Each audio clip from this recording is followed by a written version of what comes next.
Focus question. How does the brain's pleasure center work? Dr. Stalcup is a national expert on drug abuse and addiction. He's board certified in pediatrics and addiction medicine and is a consultant to the California Justice Department. He's been an expert witness in high-profile court cases and a pioneer in the medical model of addiction. He has helped thousands of people overcome addiction. Dr. Alex Stalcup has a unique understanding of the disease of addiction. Through education and understanding, Dr. Stalcup empowers people to change their lives. In this program, Dr. Stalcup was recorded talking with a group of high school students in Northern California who had been in some trouble because of their drug use.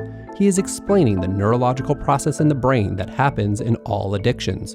Although it was filmed some years ago, many people find these concepts to be valuable in their own decision-making. My name is Alex. We're going to talk about drugs and alcohol today. We're going to talk especially about tobacco. Here's what I want to do. I want you to understand what a drug is. And all drugs have things in common with every other drug, and that's what makes them a drug. So I want you to know what is common from drug to drug to drug to drug to drug.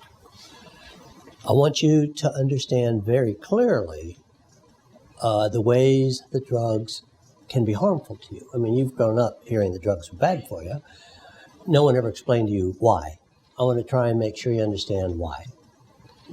Some people who use drugs will be unable to stop using drugs. That's actually a small minority of people. Most people who try drugs can leave them alone. But we know that some people, when they try drugs, continue to use them. They continue to use them even though it's causing them trouble. And when they try and stop, they can't stay stopped or can't stop. You need to understand why that is. You need to understand why it is that some people can get addicted, other people don't, and why those people who get addicted can't stop. Then we're going to spend some time talking about how do you know, or how could you talk to a friend, how could you teach your friends or your parents or somebody else if they could get this. In other words, if it's a disease, we're talking about addiction. After today, I would be really pleased if you could have the ability, if you had learned enough, that you could sit with one of your friends and say, today I learned about addiction is a disease, here's what the disease is, here's how you get it, here's why some people get it and others don't, and here's what you can do if you think you're getting it. And that's really what I want you to be able to do today. This is me, and Newly Treatment Center is where I work. I'm the medical director there, which means that I'm the doctor who sees people with drug and alcohol problems who come in and they're asking for help. We treat tobacco addicts, we treat Oxy, Vicodin, Ativan, heroin, alcohol, methamphetamine. You name a drug, we try and develop a way of helping people get off of them and stay off of them. And that's what we do at the center. All right, let me show you the first slide. This is called the pleasure scale. The pleasure scale. We're not used to thinking of pleasure as a separate concept. But in fact, in each of your brains, there are two parts of your brains that when they're active, and those two brain parts are active, you feel good. They're called your pleasure centers. In a minute, we're going to talk about why you need pleasure centers.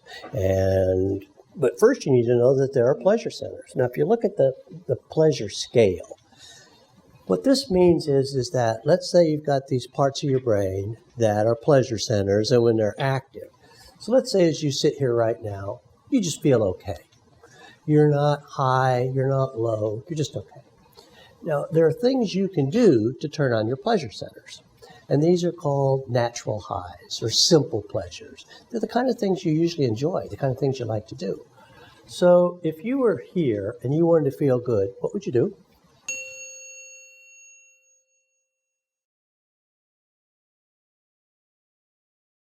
Let's say you're bored and you want to do something. You want to feel better. What would you do?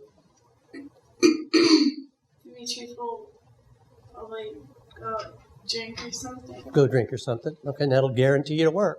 How about that? What would you do? Smoke a cigarette. Smoke a cigarette. What would you do? Smoke a bowl. Smoke a bowl. Okay. So you're in the normal range, and you want to feel better. So you could do stuff to feel good. Now, if you weren't using drugs and alcohol, for example, here, you might just go for a walk or play a video game or watch a movie. So you're normal, but you want to feel better, so I say just watch a movie. Now, if I turn your pleasure centers on a little more, in addition to feeling good, you'd start to get interested in things. If you're interested in something, your pleasure centers are active. So let's say you're interested in a good book or hearing what your friend has to say. In order for you to be interested in what your friend is saying, your brain chemistry for pleasure has to activate. And that's how you are allowed to be interested. Your brain chemistry is active and now you're interested. If you wanted to have more pleasure, you could have really good food or really good sex, or you could watch something that was really exciting. Now, the term euphoria means that your pleasure center is full on. It's full active. That's all the pleasure your brain can get. Most people don't get euphoria very often, and it's not something we experience that often. But say you're going to graduate from someplace, or you just got a big award, or you just finished an amazing project that was really tough. You know that really excited, elated feeling like, wow, that's called euphoria. And it means that your pleasure centers are really turned on and they're giving you a lot of pleasure. With me so far?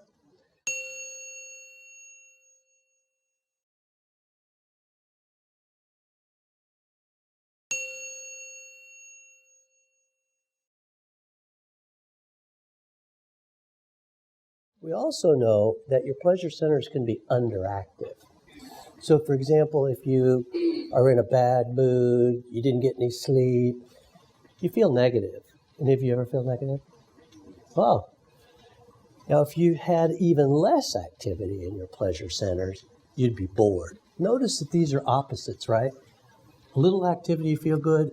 A little underactivity, you feel negative. Extra activity, you're interested. If it's too low, you're bored. So interest and bored are opposites. Pleasure has as its opposite this term, anhedonia. That means no pleasure. That means your pleasure centers lose the ability to generate a good feeling. And everybody, by the time they're your age, has gone through periods of life where there was no pleasure in your life at all. So you can remember times where it was just flat, boring, empty, just awful. The worst you can feel is the opposite of euphoria. And it's not like sad mood or depression. It's more like a bad mood. It's like, oh, what are you looking at? Don't look at me. I hate it when you look at me. You ever felt like that? That's called dysphoria. It's the opposite of euphoria. So if you've ever been depressed? If you've ever been depressed, you know, because when you're depressed, you can't enjoy anything. So the time most of us have experienced anhedonia, no pleasure, is when we're really depressed. And that's, you can't enjoy yourself when you're depressed. And that's a common time for people to lose pleasure in their life.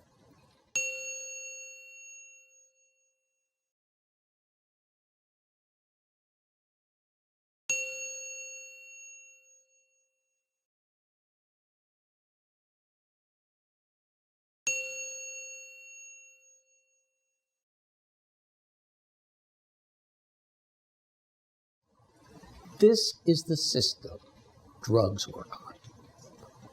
Drugs work on this system. Drugs vary in how strong they are.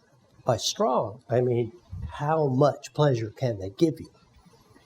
So if you look at this scale, the weakest pleasure stimulator is tobacco. And when you smoke tobacco, you feel good. And if you look at that good feeling, tobacco does more. It actually makes you feel alert, makes you calm, takes away your anxiety, makes your brain sharp. So it does a lot of things, makes you feel good. If you look at weed, it's strong enough to activate your pleasure centers so everything is interesting. You know how when you're high, everything's interesting? The back of your eyelids are interesting, your toenails are interesting, the walls are interesting, everything's interesting. I mean, that's what weed does. It takes things that are not interesting and makes them interesting. So it's strong enough so that if you're high, so for example, you don't like your class, you're hating it, you're just bored out of your tree. You know, if you do a bowl, pretty interesting class. Of course, you might not remember anything, but it was an interesting class at the same time. Alcohol is strong enough to produce pleasure. It's a more powerful drug. And, you know, if you've ever had 2 or 3 shots, it comes on, you go, woo, you giggle and you laugh, you feel good. That's pure pleasure. Now, euphoria is unusual in sober life, but there are some drugs that'll give you euphoria every time you try. Anyone know what I mean? Meth. Meth will always give you euphoria, especially if you smoke it or if you shoot it. OxyContin, all the painkillers can give you amazing euphoria. Cocaine, especially if you smoke it or you shoot it, amazing euphoria. And some people, when they hear me say, wow, drugs give you pleasure, go, you're glorifying drugs. No, we're not. We just need to know what drugs do. And one of the things drugs do is they make you feel really, really good. That's what a drug is. So we're not saying use them to feel good. I just want you to know what drugs are, right? Things make you feel good. So you can actually get euphoria, say if you're a methamphetamine user and you smoke meth. Any of you guys know meth smokers? Any of you meth smoker? I mean, they can get euphoria 20 times a day. You know, they just take a hit off the pipe and boop, la la land, and they're just all over the place with terrific pleasure. Now, if that was what we knew about drugs, you take them into your body, they go into your bloodstream, they get into your brain, they reach the pleasure centers of the brain, they turn on the pleasure centers, and you get high. You get pleasure. High and pleasure mean the same thing. Now, if that's what we knew about drugs, why wouldn't we just stop and go get high? I mean, here's all this pleasure, why don't we just go get high?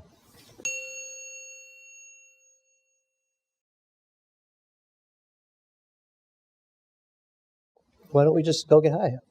I mean, think of it. 20 times a day, you could have maximum pleasure go off in your head. Boom, fireworks. Because at the same time, it's ruining your life. So. Why don't we just go get high? Not a bad answer, Javier. Because it's just bad for you, and it Why? breaks everything down, and before you know it, everything that you have is gone. And Good it answer. hurts your family and stuff. Why don't we just go get high? What happens when you have nothing else to get high on than lunch? Good answer.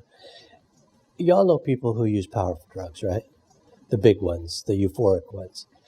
Are they dancing in the aisles and having a great time? What's wrong? No money, no home, plenty of pleasure, right? So you're all on the right track. I mean, obviously. If drugs were a free ride, we would just go get high. But we all know it's not a free ride. And one of the things that I think it's important to understand is, why are they bad for you? Why are they bad for you? If you look at this slide, I'll give you the answer why they're bad for you. Let's say you're using weed, or let's say you're using alcohol. You're using it. Eventually, you'll reach a point where the amount you're using doesn't get as high as it used to. Have you seen that happen? Have you reached that point yet? Where it takes more to get high than it used to? Have you seen that? So one of the problems with using drugs is the amount you used to use stops working and you need to use more. Now, if you reach that point and stop, you don't go back to normal. The thing to realize about drugs is once you've reached the point where you don't get as high as you used to and now you stop, the way you feel when you're not high is no longer the way you used to feel when you're not high. Here's the rule. You go as low as you got high. You go as low as you got high. So, for example, if you look at tobacco smokers, you guys are experts on this, you feel good when you smoke. But when you stop smoking, you don't go back to normal. You feel negative instead of positive, right?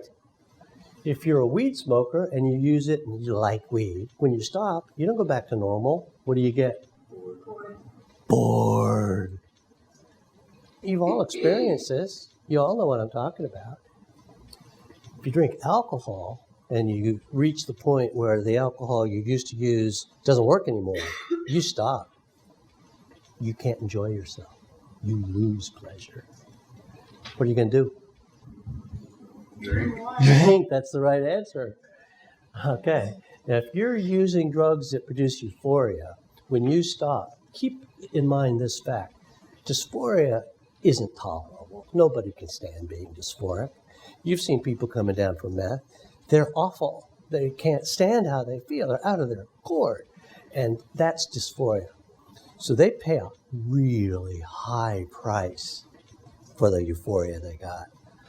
Now, one of the things if you talk with a meth user, they love the high. But when they stop using, whoa, they go to the opposite of high. What do they want to do then? They're desperate to use. They're frantic to use, right? You've seen that? They're just going crazy to use because nobody can take this. Nobody can stand this. So, go a little further. Stand back. And the question I would ask you, why do we have pleasure in our brains?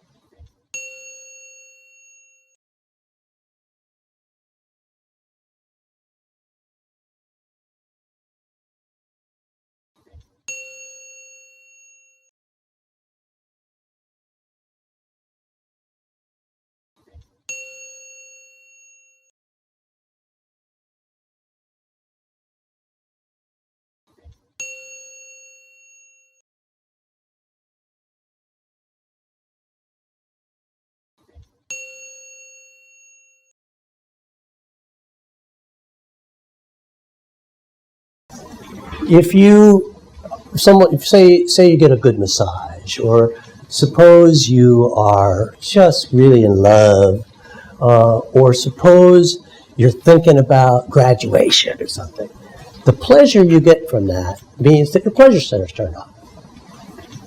If you're interested in something, or how valuable, how important things are. In other words, if you stand back, the pleasure centers are active in all the different things we do. They're really active in the things that make it possible for us to live. That's the system drugs work on. Drugs turn on it and do all these things.